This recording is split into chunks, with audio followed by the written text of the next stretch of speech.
ledger keeper could not agree the trial balance. He transferred an amount of rupees 1859 being excess of debit side to the suspense account. Okay मतलब suspense account को opening balance debit होगा या credit होगा बताओ? Credit होगा क्योंकि debit side तुम्हारी ज्यादा थी तो टीबी को ट्रायल टैली करने के लिए तुम्हें क्रेडिट में डालना पड़ेगा, तो 1859 तुम्हारा क्रेडिट में आएगा. Okay, the following errors were subsequently discovered. मैं यहाँ पे सस्पेंस अकाउंट बना देती हूँ.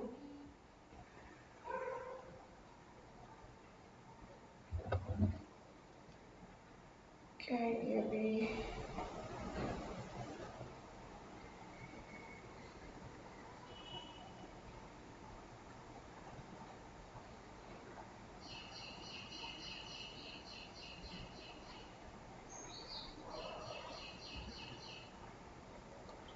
चलो.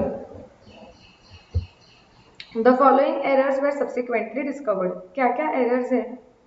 Amount payable to Govind Ram for repairs done to radio rupees 1500 and radio supplied for 9500 were entered in purchase book as 10,000. Okay, Ayush बताओ इसकी करेक्ट एंट्री क्या होनी चाहिए थी?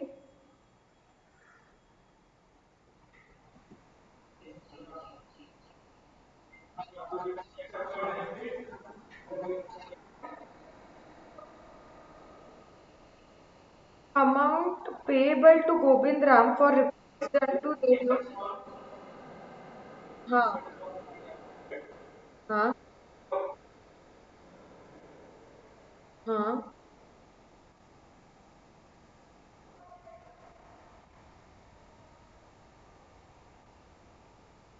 एक इसमें कंफ्यूजन है. Amount payable to Govind Ram for repairs done to radio 1500 and radio supplied for 9500.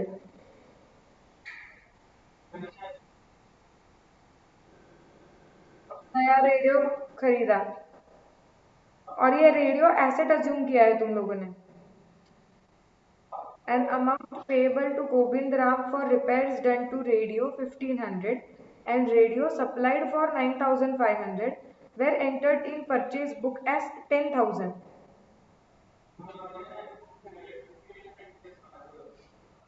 और उन्होंने एंटर किया है परचेज बुक में. सो तुम्हारी एंट्री आई होगी purchases account debit 10,000 to Govind Ram 10,000. तो रेक्टिफिकेशन क्या हमारी? रेडियो डेबिट 9500,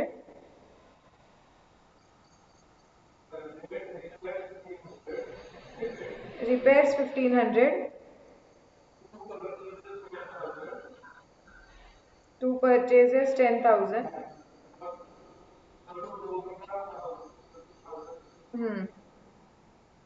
ठीक है, ऐसा कर सकते हो. बस इस केस में अजम्पशन लिख देना कि repair is done to an existing radio. जो ऑलरेडी हमारे पास रेडियो था हमने उसको रिपेयर किया हुआ है. एंड रेडियो यहाँ पे हमारी एसेट है, मतलब हमारे गुड्स नहीं है. ठीक है, तो ये अजम्पशन तुम्हें लिखना पड़ेगा अगर तुमने, तो ये करेक्ट है कि अगर तुम्हारा एग्जिस्टिंग एक रेडियो है. अगेन ये अजम्पशन पे थोड़ा डिपेंड कर सकता है, but if you are taking this assumption कि यू हैव एग्जिस्टिंग रेडियो तो रिपेयर्स अकाउंट को डेबिट होगा. तुम नया रेडियो खरीद रहे हो तो रेडियो अकाउंट को डेबिट होगा. और गोविंद राम को 11,000 पेएबल थे. तुमने गलती से इसको परचेज बुक में लिख दिया तो परचेज टू गोविंद राम 10,000.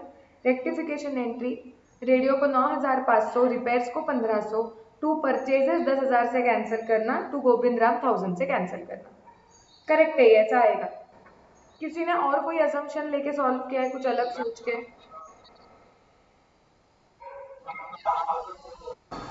आवाज नहीं आ रही है मेरी, किसी को भी नहीं आ रही है?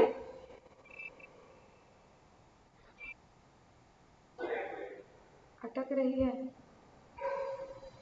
कि मैं तो वाईफाई से ही कनेक्टेड हूँ. लेकिन अभी भी नहीं आ रही है क्या अगर मैं कंटिन्यूअस बोलती हूँ तो? बीच बीच में कट रही है. ठीक है, काम करते हैं, ये कॉल छोड़ दो, मैं वापस एक बार कॉल लगाती हूँ, ज्वाइन करके देखते हैं.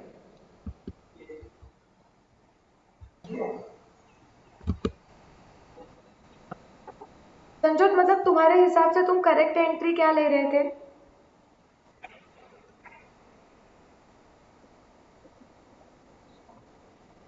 क्योंकि तुम क्या बोल रहे हो कि तुम रिपेयर्स को डेबिट कर रहे हो और गोविंद राम को क्रेडिट कर रहे हो।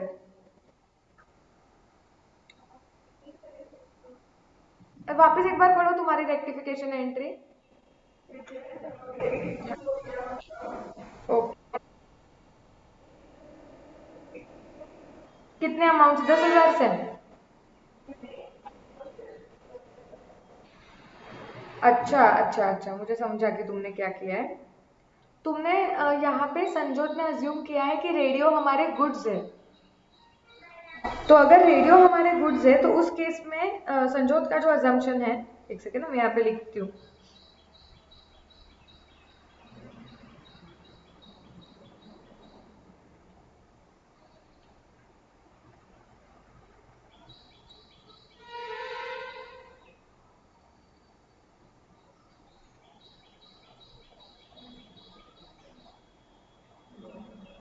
हाँ, तो यहाँ पे मतलब संजोत के हिसाब से करेक्ट एंट्री क्या थी? रिपेयर्स अकाउंट डेबिट 1500, उसके बाद purchases account debit 9,500 to Govind Ram 11,000। ये करेक्ट एंट्री थी। और रॉन्ग एंट्री क्या गई है? Purchases account debit to Govind Ram 10,000। Wrong entry तो यही गई है संजोत, लेकिन तो तुम्हारी रेक्टिफिकेशन एंट्री इसलिए तुमने क्या मारी कि रिपेयर्स को डेबिट गया ही नहीं है, सो रिपेयर्स अकाउंट डेबिट 1500 डाल दो। ओके। उसके बाद तुम्हें परचेसेस भी 10,000 से गया है ना, तुम्हारा परचेज 9,500 से जाना चाहिए, तो तुम्हें 2 परचेजेस करना पड़ेगा 500, क्योंकि तुम्हारा 9,500 का परचेज होना चाहिए था लेकिन 10,000 का गया हुआ है। और गोविंद राम को और एक्स्ट्रा 1,000 पेएबल है, so to Govind Ram 1,000। Suspense संजोत रेक्टिफिकेशन के एंट्री में आएगा ही नहीं, क्योंकि जब उन्होंने मिस्टेक की है तो उन्होंने परचेज टू गोविंद राम दोनों 10,000 से पास किया है, तो ट्रायल बैलेंस में तुम्हारे डिफरेंस ही नहीं आता इधर। समझा?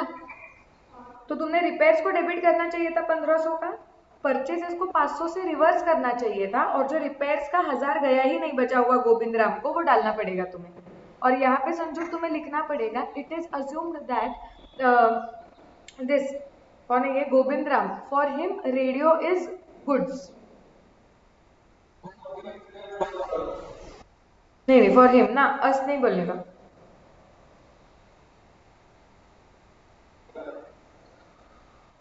अरे हम गोविंद राम ही हैं। नहीं नहीं, सॉरी सॉरी सॉरी, फॉर, अच्छा अच्छा सॉरी, हाँ सामने वाले का नाम गोविंद राम है। हाँ, तो फॉर अस और your in this case, for in this case this goods purchase, that is the radio which is purchase are to be treated as goods. हाँ। क्या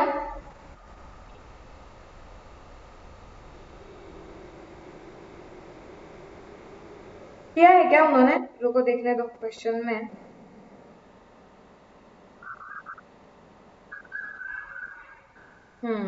गुड्स बोला है उन्होंने, स्पेसिफाई किया है। तो उस केस में फिर तुम गुड्स उसको मत अज्यूम करो, क्योंकि अगर तुम फिर जिस चीज का तुम्हारा बिजनेस है, अगर तुम वो चीज खरीद रहे हो, तो फिर क्या हो रहा है, वो गुड्स वर्ड यूज कर रहे हैं। एसेट ही करो फिर उसको। सी, एकदम वो मिस्टेक नहीं होगा, क्योंकि तुम रेडियो भी तुम्हारे गुड्स हो ही सकते हैं। तुम एक बार रेडियो वर्ड यूज कर सकते हो, तुम दूसरे बार गुड्स वर्ड यूज कर सकते हो, ये भी हो सकता है। लेकिन सिंस उन्होंने गुड्स मतलब नेक्स्ट ट्रांजैक्शंस में क्लियरली गुड्स स्पेसिफाई किया हुआ है, तो हम अज्यूम करते हैं कि उन्होंने रेडियो बोला है, मतलब ये गुड्स नहीं होगा, because since they are using the word goods, so फिर रेडियो को एसेट ही ट्रीट करो उस केस में। लेकिन अगर कोई क्वेश्चन में ऐसे आ गया, तो उसकी एंट्री क्या होगी, तो वो भी मैंने तुमको बता दी है। ठीक है। इस सिनेरियो में मत लो फिर उसे goods, because they are specifically using the word goods, so then treat this as your asset. Clear?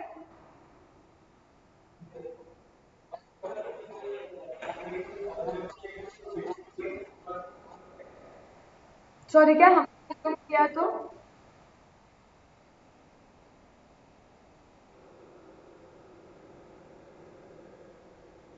Make it ready for use. हाँ, तो उस केस में तुम्हारी एंट्री ऐसे आ जाएगी कि तुम्हारा पूरा रेडियो अकाउंट को डेबिट डालना पड़ेगा। Then your correct entry will be radio account debit 11,000 to Govind Ram 11,000, और अकॉर्डिंगली रेक्टिफिकेशन एंट्री चेंज हो जाएगी। तो ऐसे 3 टाइप के अलग अलग अजम्पशन आ सकते हैं।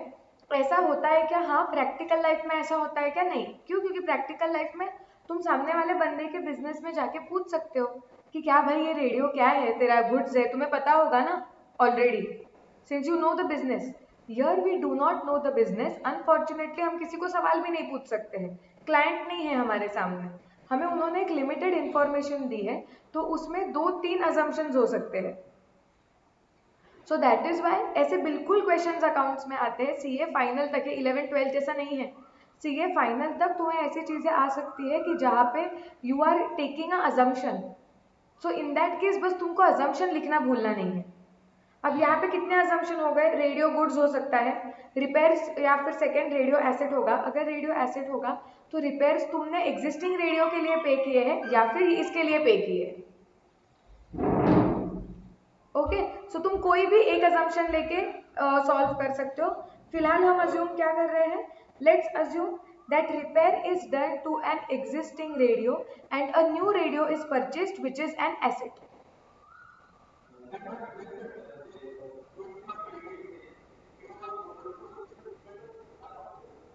हो सकता है ना, मैंने कोई पहले रेडियो खरीदे हुए थे पहले, लेकिन वो थोड़े गोडाउन में रख रख के डिफेक्टिव हो गए, तो उन पे मैंने रिपेयर्स करवाया, लेकिन फिर वो रेवेन्यू एक्सपेंडिचर ही होता है, वो रिपेयर्स अकाउंट को ही डेबिट जाएगा।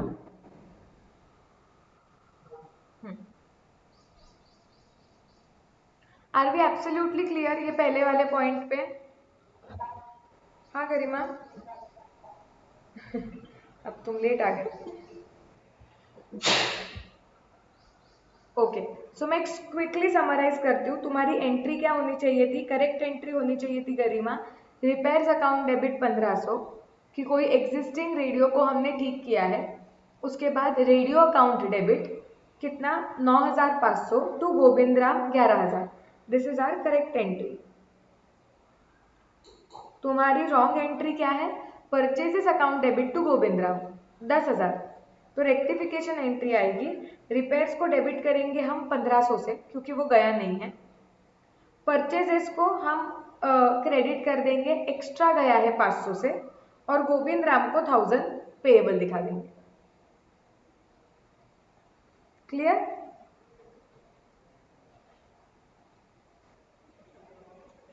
ये टाइम बीइंग भूल जाओ, बस इतना याद रखो। ये पेंसिल डिस्चार्ज हो गया। गरिमा क्लियर है तुम्हें अभी? हाँ,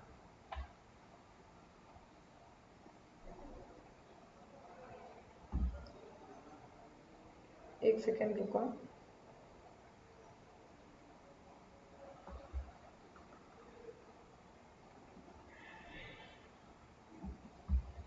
राइट, नेक्स्ट पार्ट पे जाना है। Yes, okay, let's go to the next question. यहाँ पे सस्पेंस अकाउंट में कुछ भी नहीं आया था हमारे एंट्री में। सेकेंड है, an item of 5,000 relating to prepaid insurance account was omitted to be brought forward from previous years books. पिछले साल के बुक्स से कुछ प्रीपेड था, प्रीपेड इंश्योरेंस, जो हम आगे लाना ही भूल गए हैं। तो तुम्हारी रेक्टिफिकेशन एंट्री क्या होगी? क्विकली बताओ, कौन बताएगा? भूषण बताओ।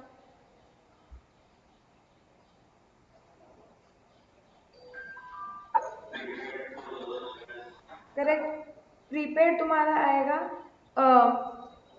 प्रीपेड इंश्योरेंस अकाउंट डेबिट लाया ही नहीं है हमने, so prepaid insurance account debit 5000 to suspense account that is 5000। इसमें किसी को कुछ डाउट?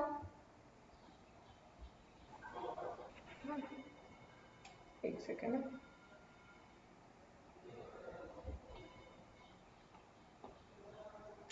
यार ये सर हमेशा इसको ऑब्जेक्ट इरेजर क्यों कर देते, इतना फटाफट होता है पिक्सेल से।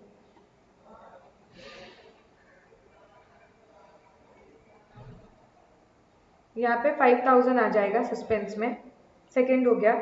थर्ड देखो,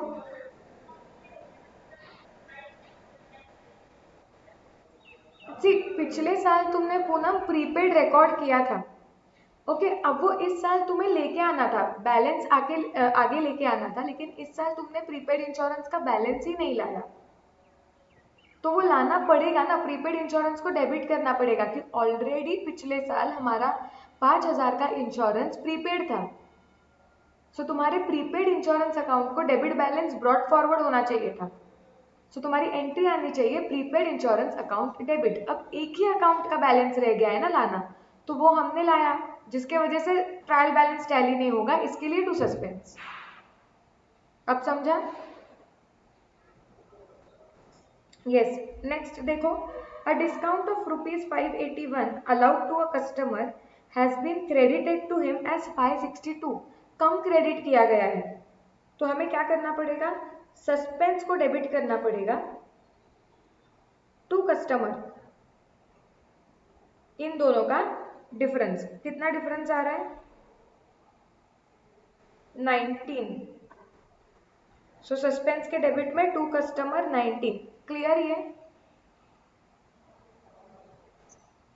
इजी था ये। Next, an amount of ₹5000 due from Rakesh, मतलब राकेश से आनी थी, which had been written off as bad debts in the previous year was now recovered and had been posted to the personal account of Rakesh. अब वही ये लोग ने वापस गलती की है, इसकी रेक्टिफिकेशन एंट्री होनी चाहिए तुम्हारी, Rakesh account debit to bad debts recovered 5000।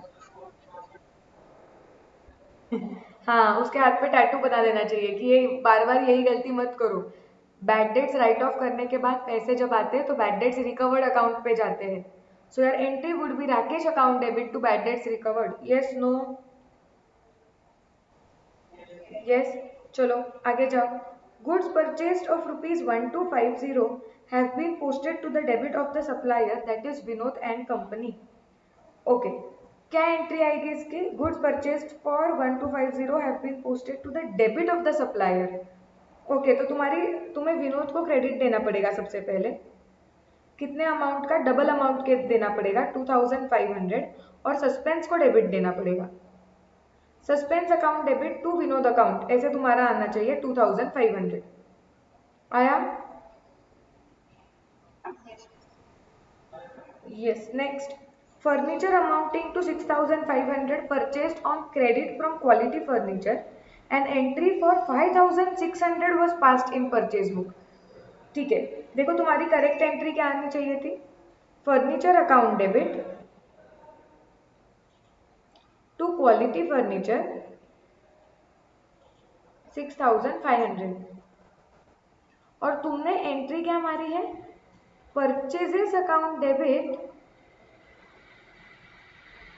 To quality furniture 5600। तुम्हारी रेक्टिफिकेशन एंट्री आएगी फर्नीचर अकाउंट डेबिट 6500, परचेजेस को क्रेडिट होना चाहिए टू परचेजेस अकाउंट 5600, और क्वालिटी फर्नीचर को एक्स्ट्रा क्रेडिट जाना चाहिए, कितने का, 900 का, टू क्वालिटी फर्नीचर 900। हाँ पूनम बोलो।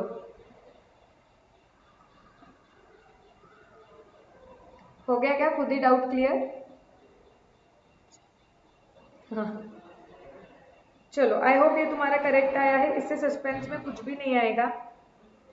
Rest of the difference was due to wrong total in sales account in the ledger. देखो ये कुछ अलग है, रिवीजन मार्क करो कि जो भी तुम्हारा बचा हुआ डिफरेंस आ रहा है सस्पेंस में, वो किसके वजह से आ रहा है? Rest of the difference was due to wrong total in sales account. Sales account की गलत टोटल ली गई है। बचा हुआ डिफरेंस कितना है सस्पेंस में, देखो तुम्हारा 4340, 4000। एक सेकेंड ना।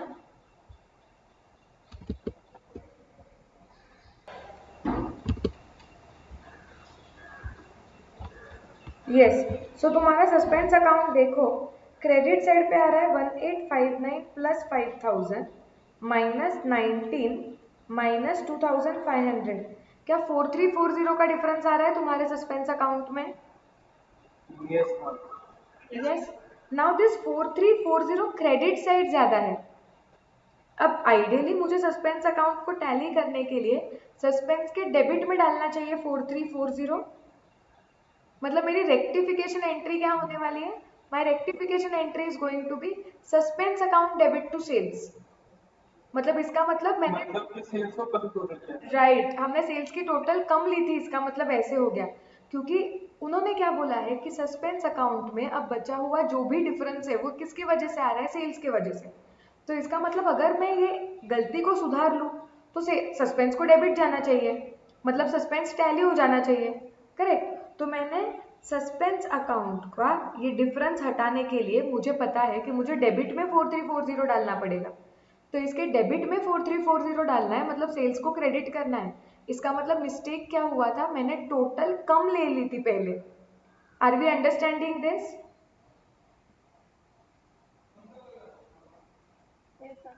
यस, सबको पक्का समझा ये मैंने क्या बोला है? सो तुम सस्पेंस अकाउंट के डेबिट में जाके लिख दोगे ये टू सेल्स अकाउंट, और इस तरीके से ये लास्ट वाला सॉल्व हो जाएगा। कुछ भी ये क्वेश्चन में डाउट है तो मुझे पूछो। कितने लोगों ने ये करेक्ट किया था देखते हैं।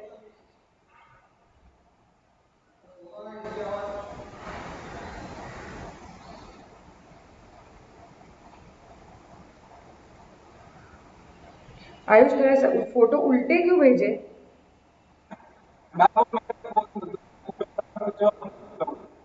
अपने आप उल्टा हो गया।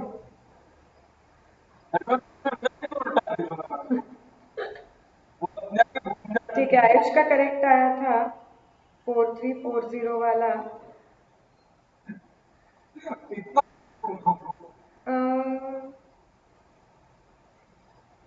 संजो पहला वाला ही गलती किया, to difference as TB. Yes ma'am. समझा वो? हाँ समझा। हाँ, तो वो एक मिस्टेक था। उसके बाद कैरन सेम मिस्टेक। मुझे ना पढ़ते वक्त ही लग रहा था तुम में से 1859 डेबिट में बहुत लोगों ने लिखा होगा। वहां पे क्या लिखा है? He transferred an amount of rupees 1859 being excess of debit side to the suspense account.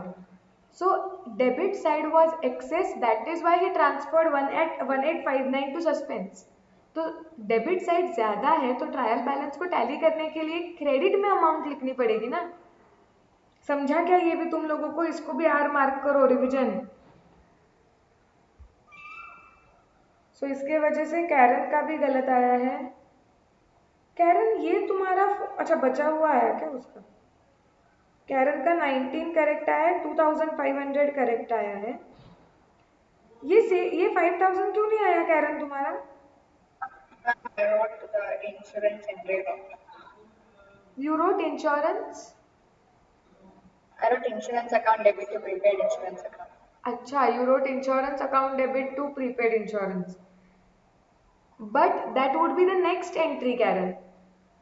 So you are correct. When the expense is prepaid, you will have to transfer it to the expense account. वो इस साल का expense हो जाएगा. But for that, first your prepaid account should have opening balance, right? Then you can pass the entry expense account debit to prepaid. If you do not bring that opening balance and if you directly pass this entry, that insurance account debit to prepaid insurance, then your prepaid insurance account will start showing credit balance, which cannot happen. So that is why first you will have to bring forward that balance. Okay चलो, ये गलतियां समझी मुझे। अभी next किसने गलती की है? 1859 मेजॉरिटी लोगों ने डेबिट पे लिखा है।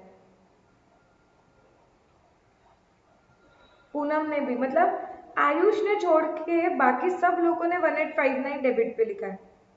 पूनम तुम्हारा 19 भी डेबिट पे कैसे आया ये वाला? मैम मैंने वो एंट्री उल्टी लिखी हुई। फर्नीचर भी तुम्हारा सस्पेंस पे आ रहा है, वो भी गलत हो गया। Yes ma'am. आई होप तुम्हें सारी मिस्टेक समझ में आ रही है, तुम लोग क्या कर रहे हो। यस।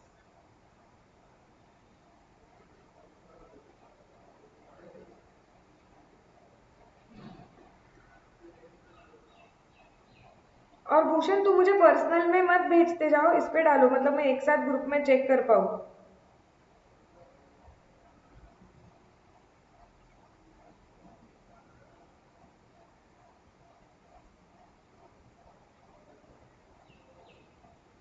ये 19 भूषण तुमने भी डाला है।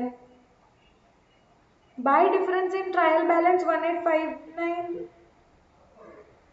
सेल्स का भी 4340, कैसे क्या? भूषण तुम्हारा होमवर्क क्वेश्चन का फोटो देखो तो, एक मिनट।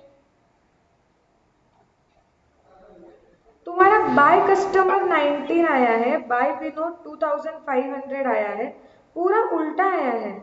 और बाय डिफरेंस इन टीबी ये पहले लिखना चाहिए, वो तुमने लास्ट में लिखा है। और तुम्हारा 2 सेल्स 4340 कैसे आया?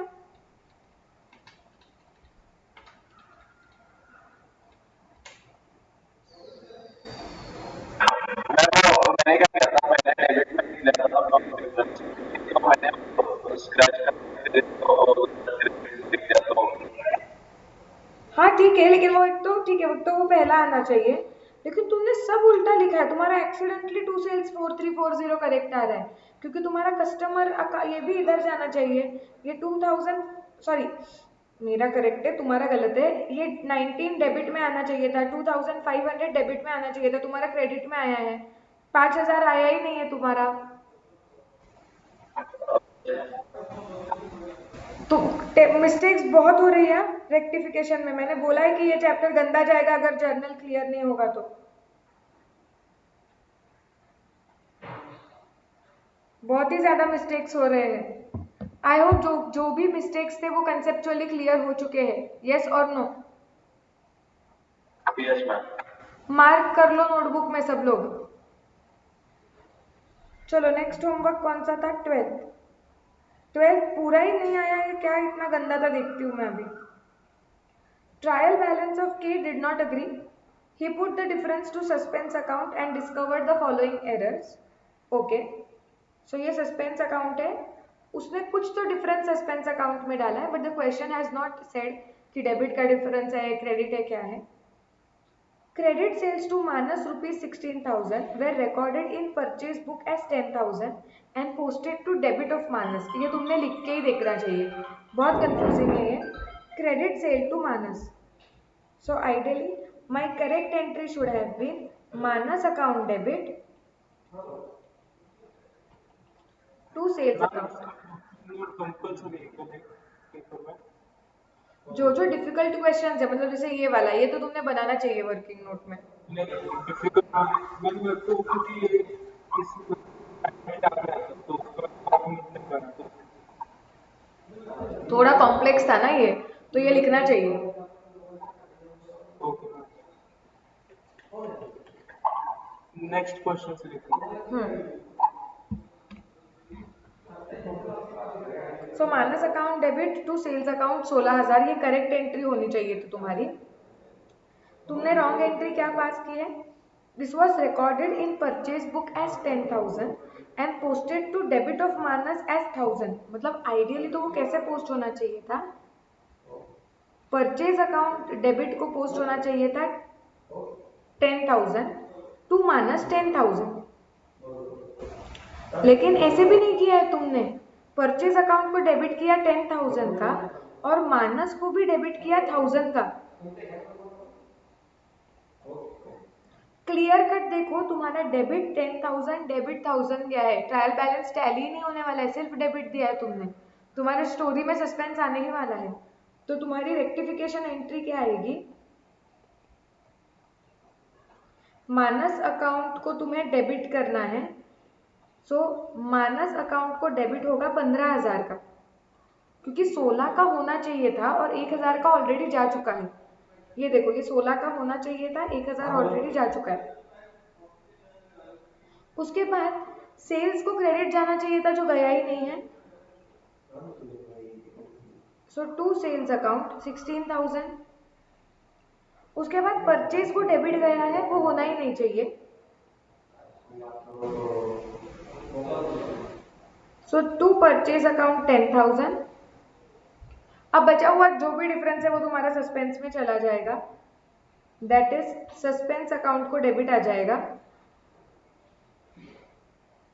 कितने से आएगा? उधर 26,000 है, इधर 9,000 से आ जाएगा। 9 नहीं, 11 से आएगा। हाँ 11। So suspense account debit 11,000, Manas account debit 15,000, to purchase 10,000, to sales 16,000। ये एंट्री होनी चाहिए। इसमें किसी को डाउट? एक सेकंड ना, लैपटॉप चार्जिंग पे लगा देती हूँ मैं।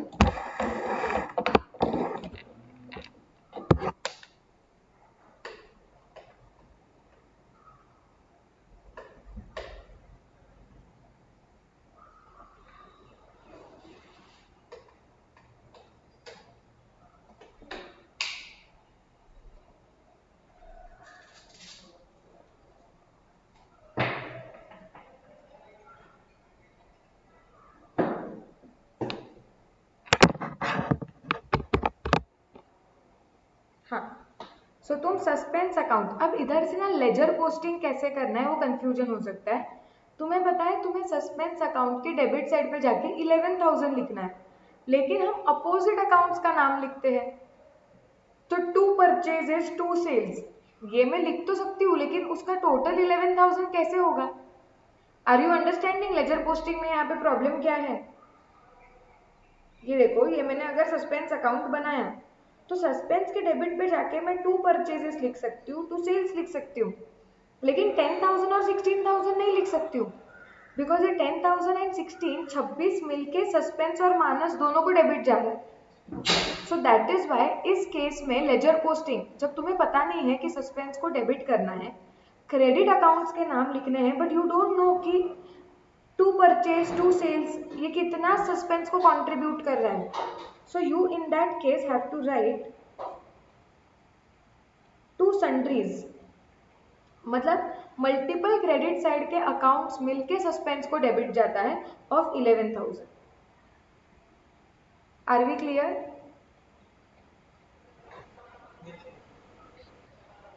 ओके, तो ऐसे यहाँ पे टू सन्ड्रीज 11,000 चला जाएगा। I hope this is absolutely clear. पहले वाला किसी को कोई डाउट है तो पूछो। No. Next, furniture purchased from Noor ₹6,000 was recorded through purchases book as 5,000 and posted to debit of Noor। देखो वापस बहुत सारा कंफ्यूजन क्या है। करेक्ट एंट्री क्या होनी चाहिए थी? फर्नीचर अकाउंट डेबिट टू नूर, कितने का? 6,000। ये तुम्हारी करेक्ट एंट्री चाहिए थी। तुमने गलत क्या किया है? तुमने परचेज को डेबिट किया 5,000 का। एक्चुअली नूर को भी डेबिट ही जाना चाहिए था, नूर को क्रेडिट जाना चाहिए था 5,000 का। तुमने गलती से नूर को भी डेबिट दे दिया 2,000 का। क्लियरली दिख रहा है दो फिगर डेबिट में, सस्पेंस रेक्टिफिकेशन में आने वाला। सो मेरी रेक्टिफिकेशन एंट्री क्या होगी? Furniture account debit 6,000, okay, to Noor. Noor को 4,000 डालने पड़ेंगे क्योंकि ऑलरेडी 2,000 जा चुके हैं और मुझे 6,000 चाहिए। नहीं सॉरी, नूर को डेबिट है ना। एक सेकेंड रुको। हाँ 8 उल्टा जाएगा, एक सेकेंड रुको।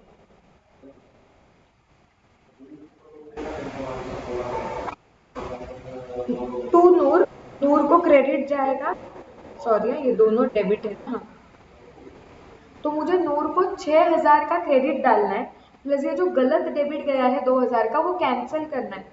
सो टोटल यहाँ पे 8,000 जाएगा, 6,000 क्रेडिट का और 2,000 डेबिट का कैंसिलेशन का।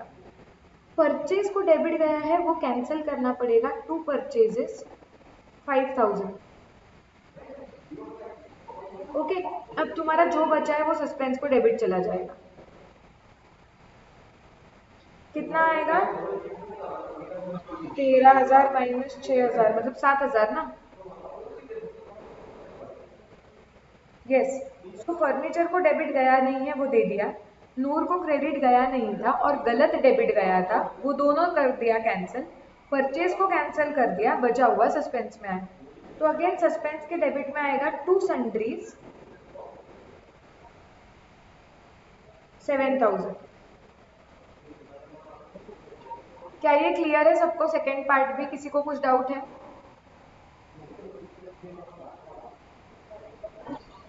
हाँ, गरिमा क्या हुआ? ये गलत गया, लेकिन अभी समझा है, अभी भी डाउट है?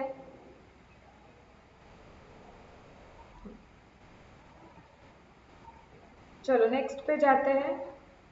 Goods return to Rai ₹3,000 recorded through sales book as 1,000। Okay, अब क्या था?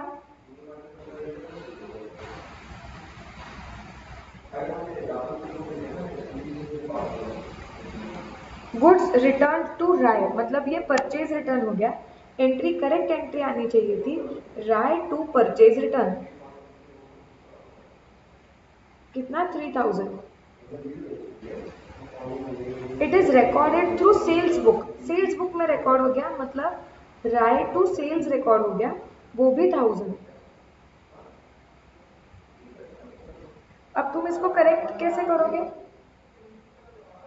राय को डेबिट देना पड़ेगा 2,000 का और एक्स्ट्रा, ताकि उसका डेबिट 3,000 हो जाए। सेल्स को डेबिट देना पड़ेगा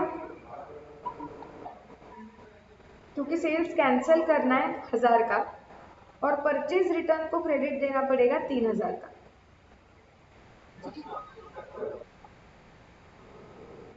क्योंकि सेल्स बुक में 1,000 रिकॉर्ड हुआ है ना,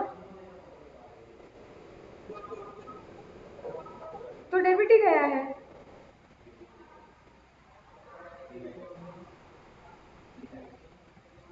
तो हमने गुड्स रिटर्न किए थे राय को, तो परचेज रिटर्न की एंट्री चाहिए थी ना, Rai account debit to purchase return 3,000 से।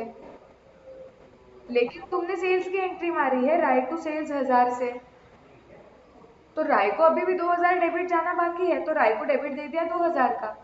सेल्स को जो गलत क्रेडिट गया है वो कैंसिल कर दिया, और परचेज रिटर्न को जो क्रेडिट गया ही नहीं वो दे दिया। सबको रेक्टिफिकेशन एंट्री क्लियर है ये?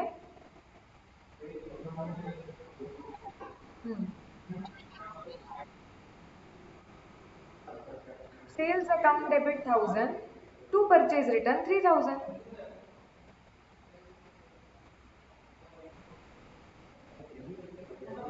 सबको क्लियर है ये?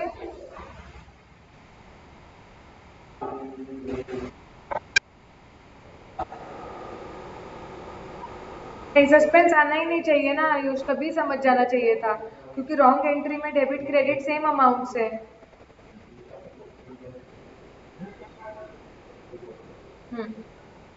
आई hope this is absolutely clear, सबका हो गया है?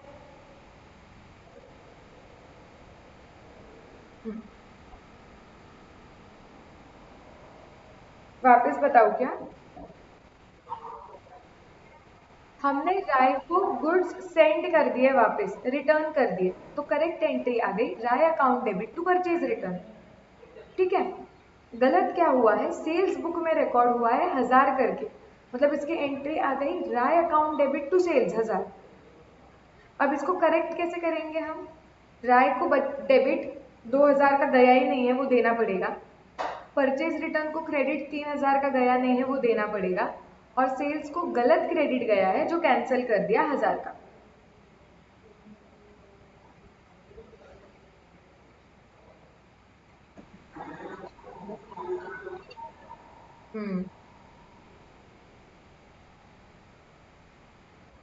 चलो, so if this is clear, let's go to the next one.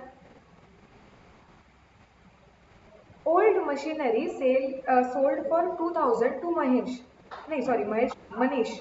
Recorded through sales book as 1,800 and posted to credit of Manish as 1,200. बहुत बहुत गंदा है ये, बहुत मिस्टेक्स किए उन्होंने, कुछ भी किया है, लिटरली कुछ भी दिया है ये। तो इसमें इसलिए मैं बोलती हूँ तुम शांति से लिखते जाओ हमेशा, करेक्ट क्या होना चाहिए था और रॉन्ग क्या हुआ, ये अगर करेक्टली लिखोगे तो रेक्टिफिकेशन एंट्री सिंपल है। तुमने ओल्ड मशीनरी 2000 की मनीष को बेची है, ट्रांजैक्शन ये है, तुम करेक्ट एंट्री क्या मारते थे, Manish account debit 2000 to furniture account 2000। Clear, ये करेक्ट था। अब रॉन्ग क्या किया देखो ये भाई ने, it was recorded through sales book as 1800। अगर सेल्स बुक में रिकॉर्ड हुआ है तो मतलब कैसे जाना चाहिए था, मनीष को डेबिट 1800 का टू सेल्स 1800। हाँ सॉरी मशीनरी है ना ये, टू मशीनरी ले लो ना, कोई भी एसेट मतलब। अब आगे क्या हुआ, मनीष को तुमने आइडियली डेबिट देना चाहिए था 1800 का और सेल्स का 1800 का, लेकिन तुमने उसमें भी और एक गलती की, it was posted to the credit of Manish as 1200। मतलब मनीष को तो डेबिट गया ही नहीं, तुमने मनीष को क्रेडिट दे दिया गलती से, और वो भी 1200 का। एक बार ये दो तुम शांति से पढ़ के लिख लो ना, अब बहुत सिंपल होता है रेक्टिफिकेशन एंट्री। रेक्टिफिकेशन क्या है, मनीष को डेबिट दिखना चाहिए 2000 का, नहीं दिख रहा है तो दे देती हूँ मैं मनीष को डेबिट। अब मनीष को 2000 का डेबिट डालने के लिए मुझे फिलहाल जो मनीष को क्रेडिट दिख रहा है 1200 का वो भी कैंसिल करना पड़ेगा, तो मुझे मनीष को 2000 का डेबिट प्लस 1200 का डेबिट देना पड़ेगा, एक गलत क्रेडिट को कैंसिल करने के लिए और एक ओरिजिनल डेबिट बैठने के लिए वहां पे। तो ठीक है, ये मशीनरी को 2000 का क्रेडिट डालना चाहिए जो गया ही नहीं है, टू मशीनरी 2000। ठीक है, सेल्स को कुछ रैंडम क्रेडिट गया है वो कैंसिल करना पड़ेगा, सेल्स को डेबिट 1800। मुझे रॉन्ग इफेक्ट्स देख के ही पता चलता है कि सस्पेंस आने वाला है क्योंकि दोनों क्रेडिट ही है इधर। ओके रुको, ये मैं थोड़ा और बेटर लिखूं क्या,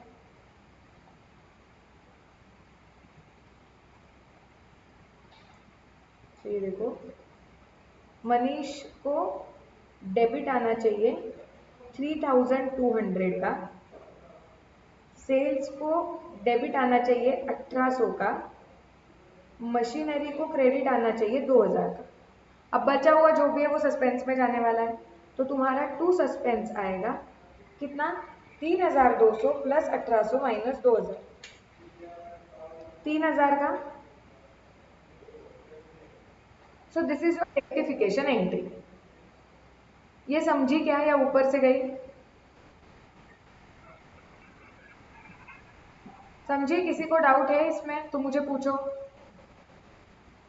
चलो सस्पेंस के क्रेडिट पे जा, इसका नरेशन है, being old machinery sold to Manish, wrongly credited to sales and Manish account, now rectified. So old machinery sold to Manish, wrongly credited to Manish and sales account, now rectified.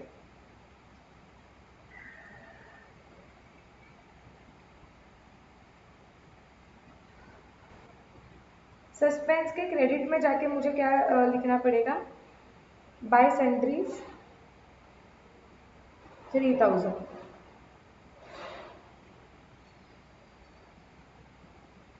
चलो ये भी हो गया। Total of return inward book ₹2800 posted to purchase account, गलती से purchase account में डाल दिया है। तुम्हारी रेक्टिफिकेशन एंट्री यहाँ पे सिंपल है, सेल्स रिटर्न अकाउंट डेबिट, क्योंकि उसमें गया ही नहीं है 2800 तो उसको डेबिट दे दो, और जो परचेज अकाउंट में जाके बैठा है उसे कैंसिल कर दो। So to purchase return, sorry to purchase account 2800। Are we clear?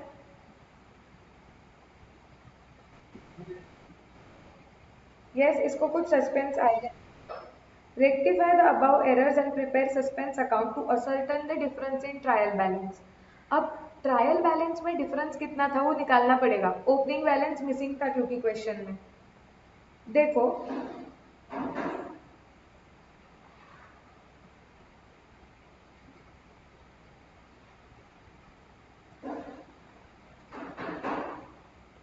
अब फिलहाल मेरा सस्पेंस अकाउंट के डेबिट में कितना है, टोटल 18,000। उसमें से क्रेडिट मैंने माइनस कर लिया 3,000 का, मतलब मेरे सस्पेंस अकाउंट में अभी भी 15,000 का डेबिट ज्यादा है।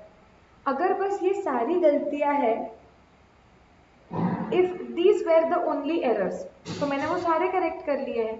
तो आइडियली मेरी डेबिट साइड और क्रेडिट साइड की टोटल सेम होनी चाहिए। अगर मेरी डेबिट साइड की टोटल 18,000 है तो मेरी क्रेडिट साइड की टोटल भी 18 ही होनी चाहिए, क्योंकि कोई बैलेंस ही नहीं रहना चाहिए यहाँ पे। तो क्रेडिट की 18 करने को मतलब क्रेडिट साइड 18 कम होगा इफ क्रेडिट में ऑलरेडी देर इज 15,000।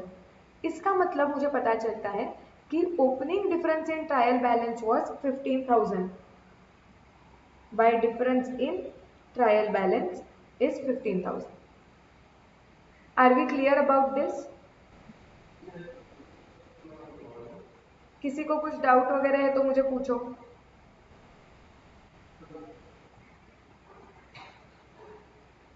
चलो, ये भी हो गया हमारा 12th क्वेश्चन। नेक्स्ट क्वेश्चन कौन सा होमवर्क था? कितने लोगों का 15,000 आया था?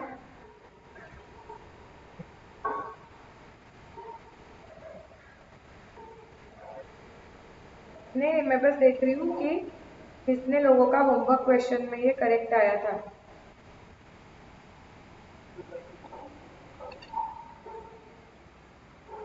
ये कौन सा क्वेश्चन है तेरा?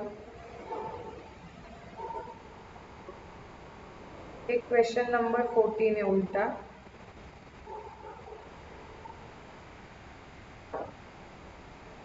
ये कौन सा क्वेश्चन? क्या तेरा 13,000 आया था मतलब आंसर। हाँ, अभी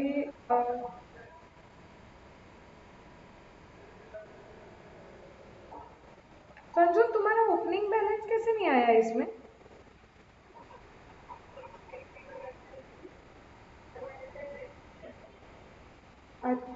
क्या नहीं लिया था, सन्ड्रीज? हाँ, लेकिन फिर ऐसा कैसा, तुमने टू परचेज 10,000 लिखा, टू सेल्स 16,000 लिखा, तो तुम्हारा सस्पेंस को डेबिट 26 का चला गया।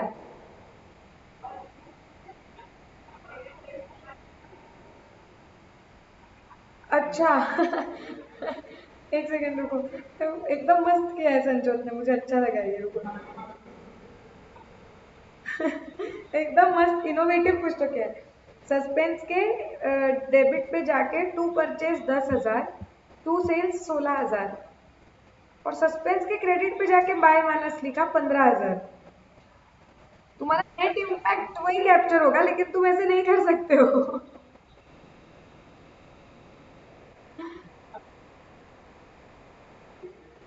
नहीं, उसने बाय माइनस लिख दिया बट अभी समझा ना कैसे लिखना है संजोत? क्योंकि वो रिलेशन नहीं लगा सकते हैं हम। और ठीक है, तो उसके वजह से बहुत सारा कंफ्यूजन हो गया। कैरन ने क्या किया है देखते हैं ये क्वेश्चन में। कैरन ने सन्ड्रीज तो 11,000 बराबर लिखा है। कैरन का 16,600 आया था। ओके, कैरन मिस्टेक्स क्लियर है? ओके, चलो, तो ये हो गया। इतने टेढ़े मेढ़े फोटोज भेजे हैं। पूनम, तुमने ये रफ में किया था तो मुझे नहीं पता ये तुम्हारा कितना करेक्ट आया था।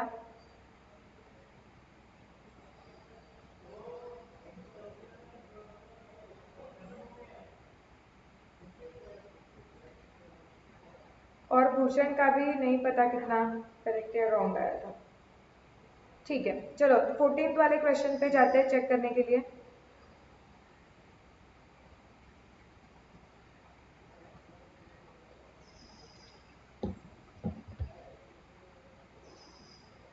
क्या बोला है यहाँ पे?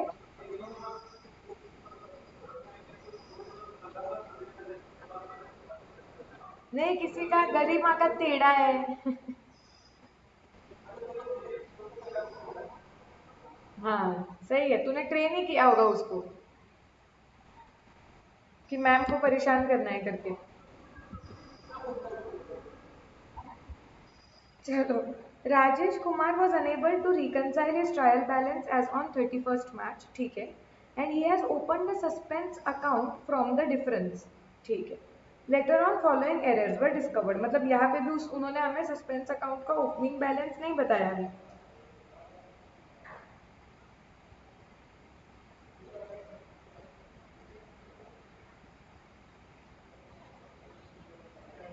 Later on following errors were discovered, past rectification entries and suspense account. Okay.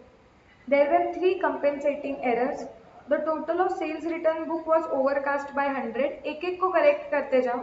Sales return book की टोटल 100 से ज़्यादा ली है, तो तुम्हारी एंट्री आएगी suspense account debit to sales return. आ रहा है क्या ये करेक्ट?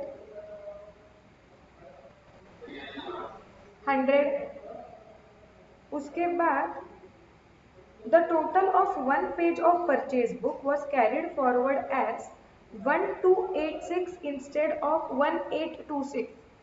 तो कंपेयर करते जाओ, 1800 की जगह पे 1200 गया है, मतलब परचेज की टोटल कम ली गई है, तो परचेज को बढ़ाना पड़ेगा। Purchase account debit to suspense account, कितना डिफरेंस है? 1826 minus 1286, 540। So purchase account debit to suspense, तो यहाँ पे बाय परचेजेस आ जाएगा तुम्हारा 540। Next, goods purchased from C for 400 was debited to his account as 40, तो सी को और डेबिट जाना चाहिए, so C account debit to suspense account 360।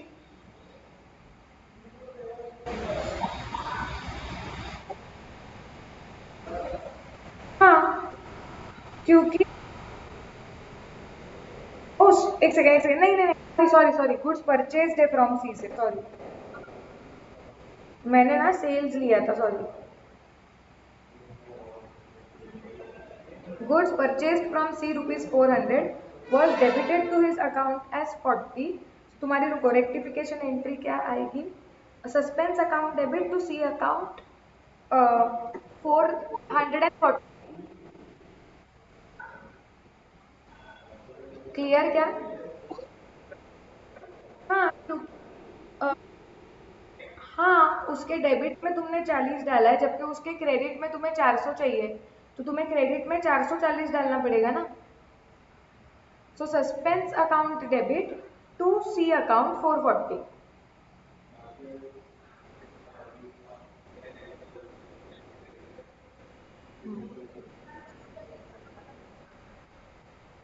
रुको रुको, बताती हूँ मैं, देखो शांति से पढ़ो।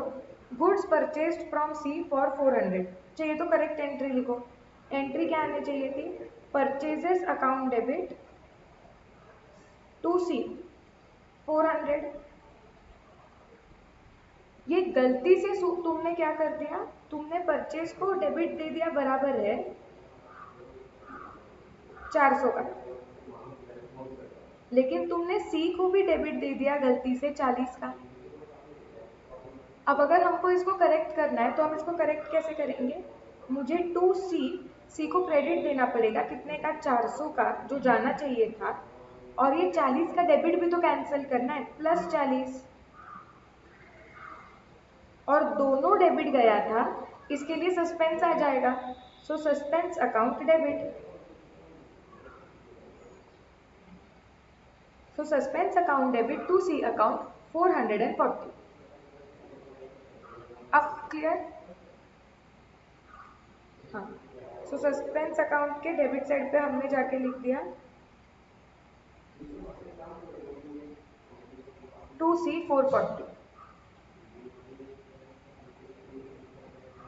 Next, rupees 425 were paid for wages to workmen for making office table were debited to wages account। तो तुम्हारा furniture account debit to wages account आएगा 425। इजी हो गया। रेंट पेड, सॉरी गरिमा क्या बोले तुम, तुम्हारा आवाज ही नहीं आया। नहीं नहीं नहीं, ऑफिस टेबल है ना, एसेट है तुम्हारे पास। Rent paid 1500 was posted to the credit of rent account as 150। तो तुम्हारी चाहिए तो करेक्ट एंट्री लिखो। करेक्ट एंट्री क्या है, rent account debit to cash account 1500। तुमने गलती से क्या कर दिया, तुमने रेंट को भी क्रेडिट दे दिया है 150 से और कैश को करेक्ट क्रेडिट दे दिया 1500 से। अब तुम्हें इसको अगर करेक्ट करना है तो तुम्हें रेंट अकाउंट को डेबिट करना पड़ेगा 1500 से। हाँ कर रही हूँ मैं वो। तो तुम्हें आइडियली रेंट का जो डेबिट वो गया ही नहीं है, तो तुम्हें रेंट को डेबिट करना पड़ेगा 1500 से। ओके, और तुम्हें क्या करना पड़ेगा कि रेंट को जो क्रेडिट गया है रॉन्ग 150 का वो कैंसिल करना पड़ेगा, इसके लिए और एक डेबिट देना पड़ेगा। उसके बाद कैश में तो चीजें सही हो रही है, इसको हाथ लगाने की जरूरत नहीं है। दोनों क्रेडिट गया है मतलब रेक्टिफिकेशन में सस्पेंस आने वाला है, इसके लिए to suspense 1650। Are we clear? तो सस्पेंस के क्रेडिट में तुम्हारा क्या आना चाहिए, बाय रेंट 1650। ये हो गया। Next, cash received from Ghanshyam ₹500। Correct entry क्या आनी चाहिए थी, cash account debit to Ghanshyam account 500। Were correctly recorded in cash book. Cash book में बराबर से लिखा है, मतलब कैश को डेबिट बराबर से गया है 500 का, but it was posted to his account as 50। लेकिन घनश्याम को क्रेडिट जाते वक्त कितने का क्रेडिट गया हुआ है, 50 का। तो हमें 450 का क्रेडिट उसको और डालना पड़ेगा। तुम्हारी entry suspense account debit to Ghanshyam account 450 आया है क्या? Okay, so suspense account debit to Ghanshyam account 450।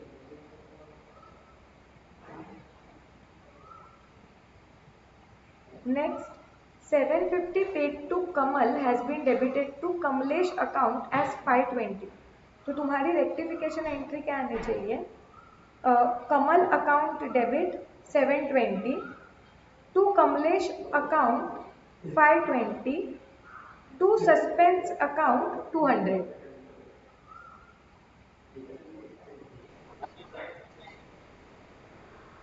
बताती हूँ तुम्हारी करेक्ट एंट्री क्या थी। तुम्हारी करेक्ट एंट्री थी कमल टू कैश 720। तुमने गलती से मारा Kamlesh account debit 520 to cash 720। तो तुम्हारी रेक्टिफिकेशन आएगी, कमल को जो डेबिट नहीं गया है वो डाल दो, कमल अकाउंट डेबिट 720। कमलेश को फुकट में डेबिट गया है वो कैंसिल कर दो, टू कमलेश अकाउंट 520। गलत इफेक्ट्स देख के ही तुम्हें समझता है कि डेबिट 520 को गया है और क्रेडिट 720 को।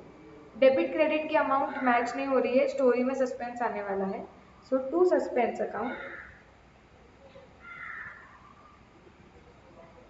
कितना आएगा, 200।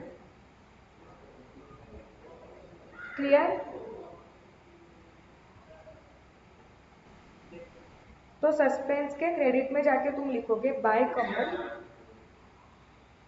सो बाय कमल अकाउंट 200।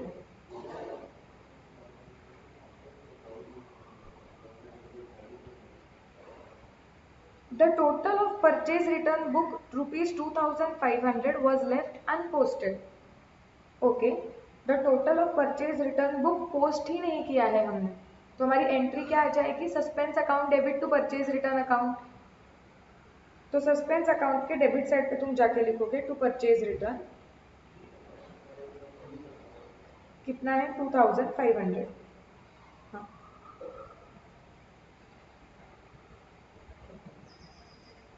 अगेन तुम्हें यहाँ पे ओपनिंग बैलेंस बताया हुआ नहीं है सस्पेंस अकाउंट का, तो वो हमें निकालना पड़ेगा।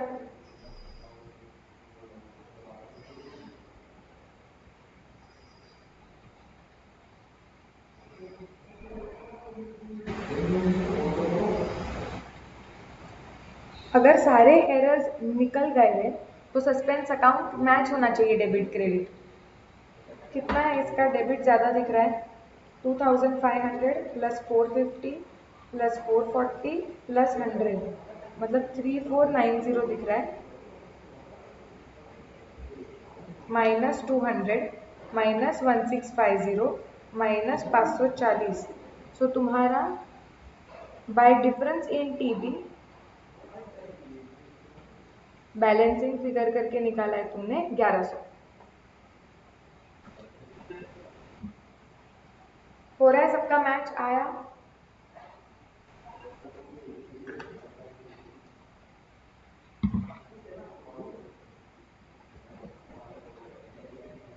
ये भी देख लेती हूँ क्या है, इसके कैसे आए हैं।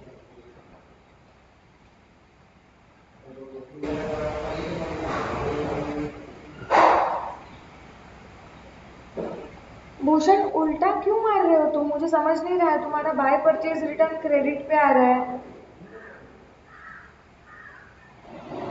रेंट भी गलत आया है, घनश्याम भी अपोजिट, नहीं घनश्याम ठीक है, घनश्याम करेक्ट आया है। भूषण मुझे समझ रहा है कि तुम्हारे कंसेप्ट क्लियर नहीं है, क्योंकि जो तुम होमवर्क सॉल्व कर रहे हो इसके लिए हम होमवर्क लेते। प्लीज़ कोई ऐसे दिल पे मत लगा के लो कि मैम क्लास के सामने बोले वगैरह। मेरा काम है तुम्हें बताना कि कहाँ गलत हो रहा है।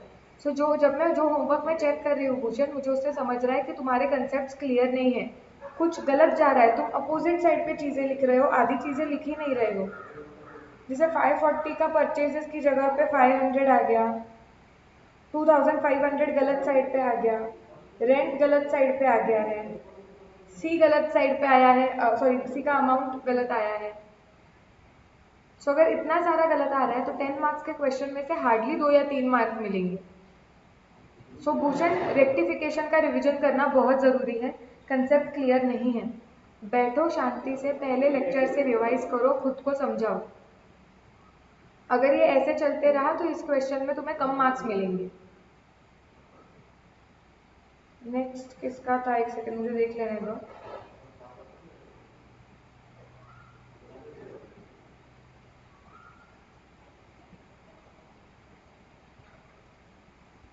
Suspense to sales return, purchase to suspense. Garima एकदम होमवर्क करते वक्त ऐसा लग रहा है कि एकदम घाई घाई में किया हुआ है। ट्रेन पकड़नी होती है क्या तुम लोगों को? उसका हेडिंग दो कि एडिशनल क्वेश्चन बैंक का क्वेश्चन है, journal entries in the books of, narration properly लिखो। तुम ऐसा प्रेजेंट करोगे तो सामने वाले को लगेगा कि तुम लोगों के पास बहुत टाइम नहीं था, कुछ तो करके तुमने लिख दिया है। So that is not correct. तुम्हारा सस्पेंस टू सी गलत गया था, ऑफिस एक्सपेंस गलत गया है, रेंट टू सस्पेंस गलत गया है, सस्पेंस टू घनश्याम में ठीक है। आई होप तुम्हें तुम्हारी मिस्टेक्स समझ रही है, वहाँ पे करेक्ट करो। नेक्स्ट टाइम मुझे होमवर्क प्रेजेंट करते वक्त ना अच्छी तरीके से प्रेजेंट करो प्लीज़। 14 का सेल्स रिटर्न 100, परचेज 540, उसके बाद वो 2 परचेजेस 80 क्या आया है पूनम तुम्हारे इसमें? सी का तुमने 400 लिखा, 1350 कैश का क्या आ रहा है? 2 कमलेश। पूनम ये तुम्हें टॉपिक नहीं समझ रहा है, कुछ मिस्टेक्स हो रही है।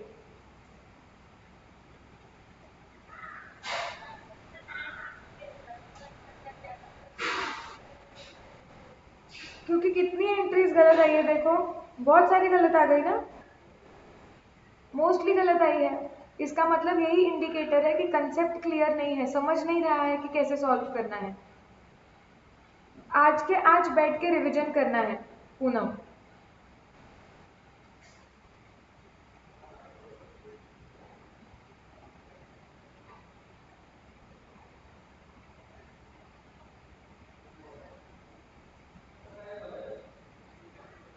कैरन सेल्स अपोजिट साइड पे आया हुआ है, परचेज ठीक आया हुआ है, रेंट करेक्ट आया हुआ है, परचेज रिटर्न अपोजिट साइड पे आया हुआ है, सी करेक्ट साइड पे है, घनश्याम भी करेक्ट साइड पे है, ये आया ही नहीं है, और 2500 गलत साइड पे आया है। ठीक है कैरन, तुमने भी 2-3 मिस्टेक्स की है। कंसेप्ट क्लियर है क्या कि क्या गलत जा रहा है?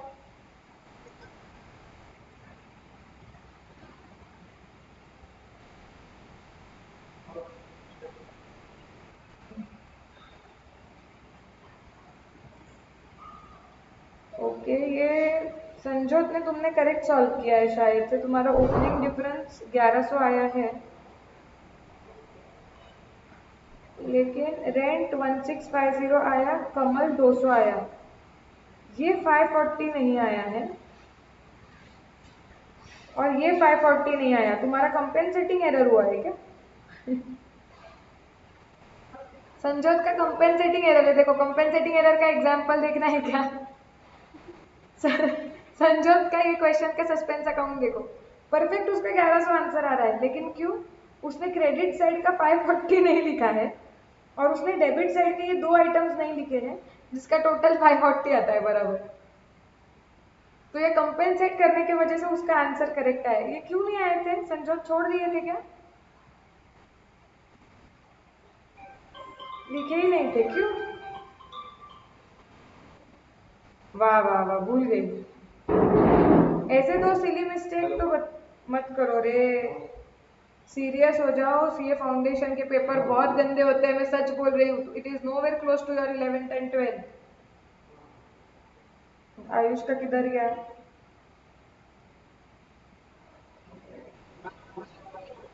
उल्टा वाला पहला क्या? हाँ पहला ही।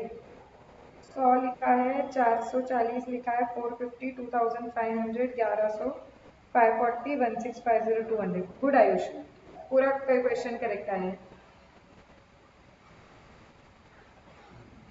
ओके सो जहाँ तक मुझे दिखाई दे रहा है, मुझे समझ रहा है कि सेल्फ स्टडी थोड़ी कम पड़ रही है, और ये टॉपिक में बहुत मिस्टेक्स हो रहे हैं। So ideally I was supposed to take one more difficult question today, but मुझे सच में डर लग रहा है, क्योंकि तुम लोगों के कंसेप्ट ही क्लियर नहीं है मुझे लग रहा है अभी। I was supposed to take one more question from your practical question.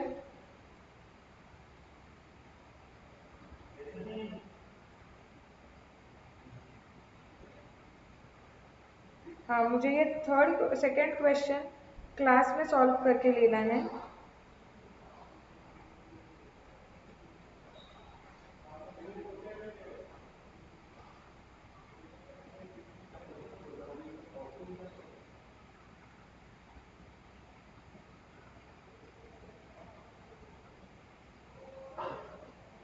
Question number 2 मेरा आज का टारगेट था, और एक सॉल्व करके लेना है, बट कंसिडरिंग कि बहुत लोगों के एंट्रीज ही गलत आ रहे हैं, आई वुड रेकमेंड कि तुम लोग आज के आज बैठो। अब देखो तुम्हारा नेक्स्ट लेक्चर डायरेक्टली कितने बजे होता है? 3 बजे वगैरह होता है, तो 3 भी नहीं, 4:30 को है आई गेस नेक्स्ट लेक्चर। तो तुम्हारे पास आज काफ़ी टाइम है। मैं सबको जिनके कंसेप्ट क्लियर नहीं, तुमको रिक्वेस्ट कर रही हूँ कि आज बैठो।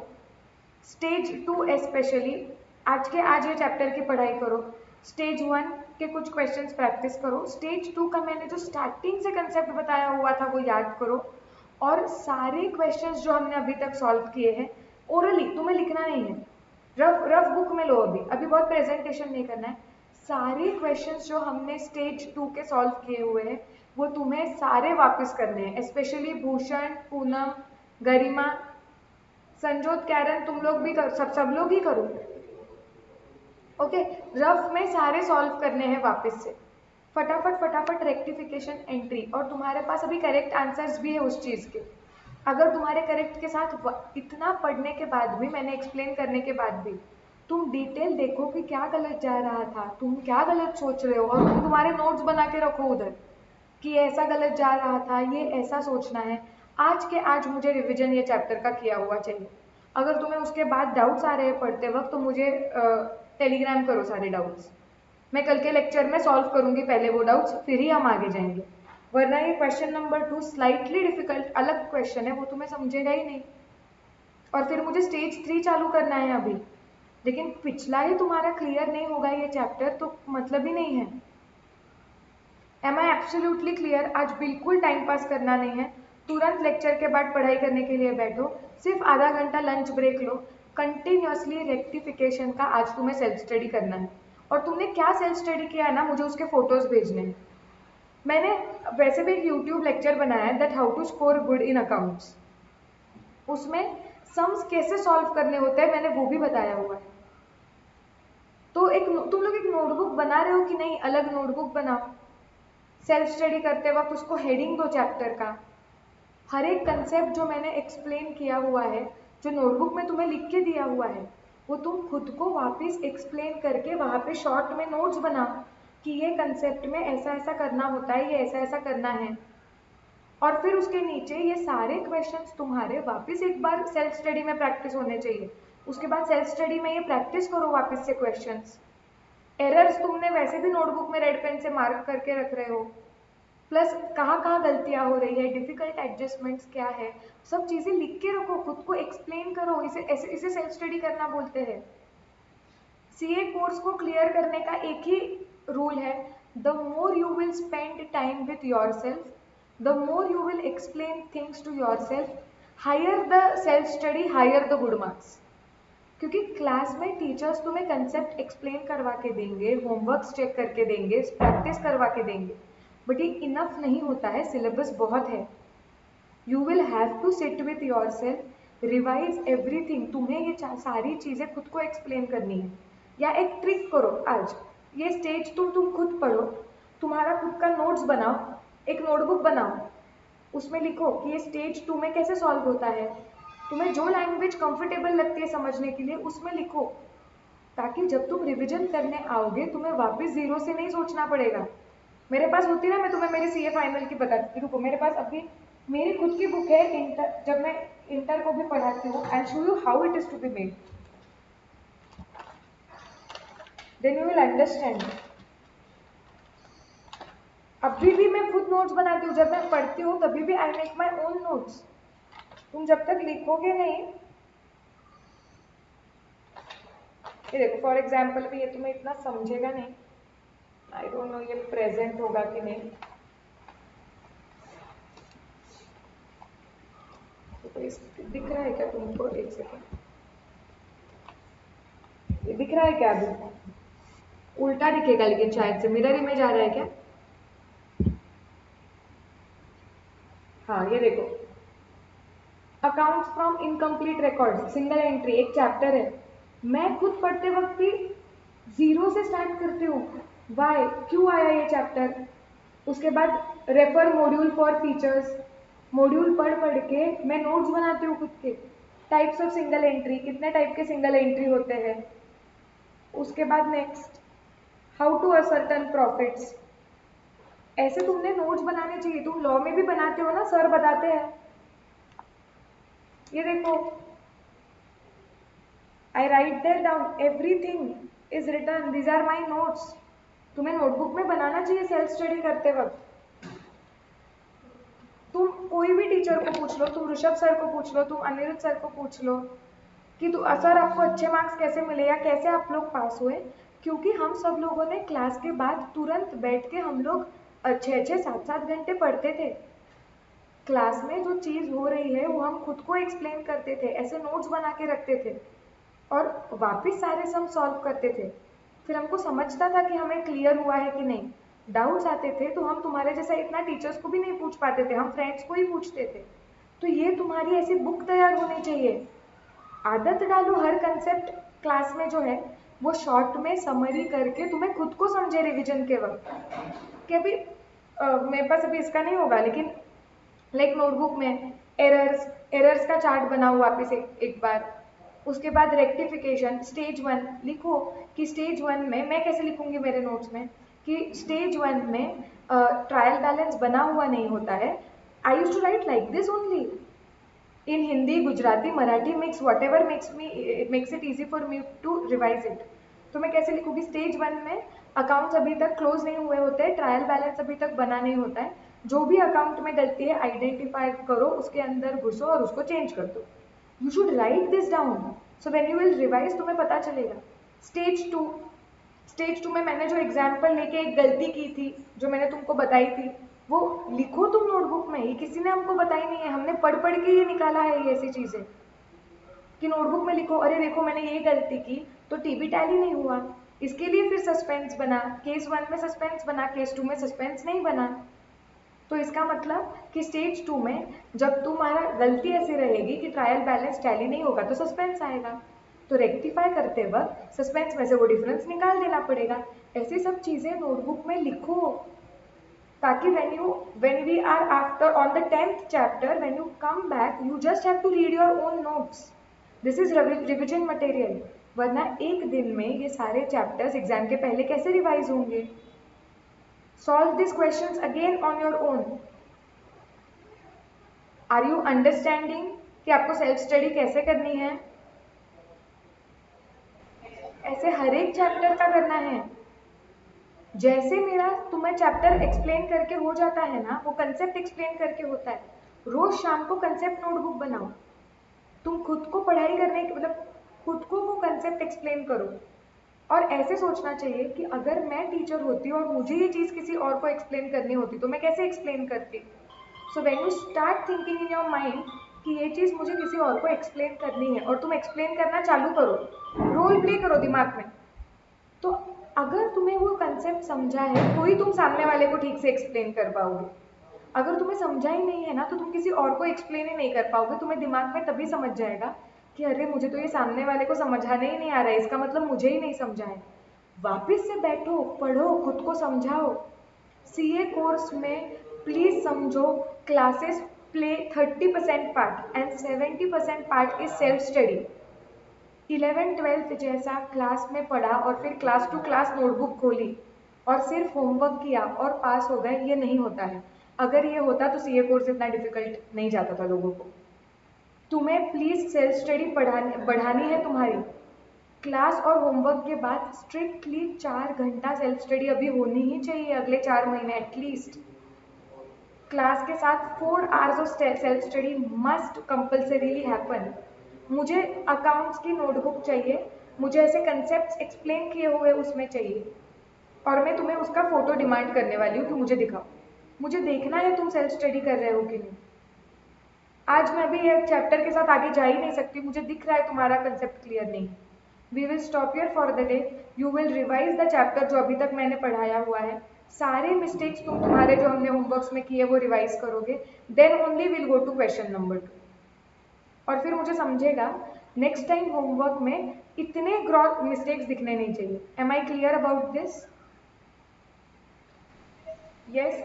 और तुम मुझे आज के दिन के एंड में तुमने कैसे रेक्टिफिकेशन रिवाइज किया और सेल्फ स्टडी किया इसके फोटोज भेजने वाले हो.